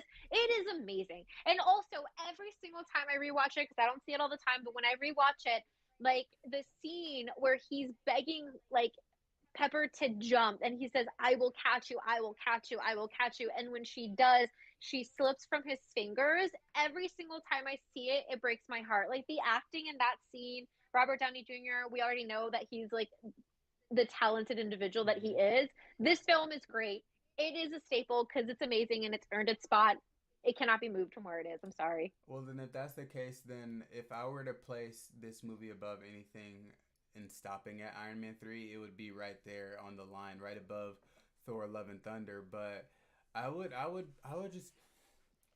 just want to look and see what's above Iron Man 3 cuz the next 5 we have Winter Soldier, You know what? That's the line. Nothing can pass Winter Soldier. We're done. Done. I would Uh, say for me, I rank it above Thor, Love and Thunder. mm-hmm. And I think that's a nice place for it. I'm kind of happy with it because I think I love how you were like, let's explore, and then you were like, nope, it's Nah, done. it can't It's go. It done. can't go above Winter Soldier. I'm sorry.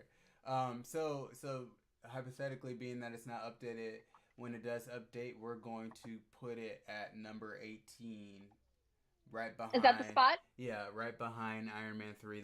That's sitting actually kind of good at 17. Nothing has beat it in the last few rankings that we've done. So as of right now, uh, Quantumania is going to be at number 18. Lovely. This is probably the quickest ranking we have ever done, but I think it's the quickest we've ever done because the last time we ranked, I think we cleansed the ranking and kind of reviewed it, and I'm very proud of like our ranking. Like I really stand by it. Like obviously there's always room to change it, but Mm-hmm. I really stand by it. I'm like very proud of us. Definitely, 100%. Okay, well, that is all I have. Did you have anything else that you wanted to add before we sign off? No, I think that is it. Overall, I feel like this film was really great. It was a hit for me. Um, and I think it was a really good taste of King the Conqueror, and I just can't wait for what's to come. Definitely. Like you said, great taste. Pause. But when it comes down to what we got, I would say, um, I'm now expecting more. And if we're gonna say more evil, that's what I would hope for because that is what the fans have kind of built him up to be. Like, though I've read this Kang comic, it's really good, but this comic it kind of gears it up to where it's like you kind of feel for this variant of Kang that's traveling through time, and eventually, I think I told you he falls in love with a variant of Moon Knight that happened to be a woman instead of a man. You know, so um, if going forward we're going to get a version of Kang that is quote unquote Thanos level, then awesome. Just because I don't think this variant, though he was badass, I wouldn't put him on the level of Kang in terms of ranking. Kind of like our superhero ranking, our villain ranking. Mm-hmm. I think Thanos was number 4 in that top 5, and Loki was after him. So I wouldn't put Kang this variant of Kang yet, but I can imagine another variant. Or would we rank Kang just as a whole instead of like a singular variant? No, I think we do it like as a single variant. Like maybe I think the Council of Kings we can rank as an organization, but I think as we get to understand and learn more of the individual kings, I feel like they should be ranked individually because even just looking at He Who Remains and this variation that we saw, the King the Conqueror, I feel like they're very distinctively different, and I think we can rank them separately. Okay. Um, but yeah, I just to kind of what you said, where it's like this variation of Kang, like I don't think it matches to say the Thanos that we've known over like this course of a saga. Mm-hmm. Um, I want to remind you that he was so bad that all the variants of himself threw him into the quantum realm, which is the only place that he could be kept in. And if he escapes, it will affect the entire multiverse. I still think that that's a bigger threat than Thanos because Thanos, like I think in retrospect, is a very small threat to the world. Like it's with what we've seen and understood, I really do think like I would be able to rank like King higher than Thanos. Well, But I understand what you're saying. I do. I believe you. I think it that makes sense. Is just that say this variant of Kang, though exiled from the other variants, and that could be the reason why he was the more evil, just because he didn't agree with them. We didn't get that feel in this movie, and let's say if he did succeed and then eventually get out, then yeah, I can see him uh doing something like that to where we can rank him a little higher, but we just didn't get to. But I won't say that you're wrong, just simply for the fact that every Kang that we've seen so far, they have a similar mission of dominating the multiverse. And so far, we've seen, let's say, 3 different versions of Thanos. We get Infinity War Thanos, we get in-game Thanos, which is I would say is a variant, and they both have the same mission. But then you get the what if Thanos that is pretty much a nice guy, you know. So not every one of the Thanoses that we know is evil, you know. So it could get to the point to where Kang can rise above Thanos in our ranking. We just haven't seen that yet. I'll take it. I'll take it. Um, and I think also just looking at like I think with how this film ended, like it did end with Ant Man being able to defeat him. I don't know if Ant Man would have been able. No, yes, he could have. The butt theory, The done. butt theory. It is done. Yep. We have learned from the boys that it is effective Mm-hmm. and it works. Definitely. So at that point, if it is not executed in any of these films and people die, with great power, there must also come great responsibility. I'm sorry, Ant Man, you got to do it. It's how you can destroy any of the villains.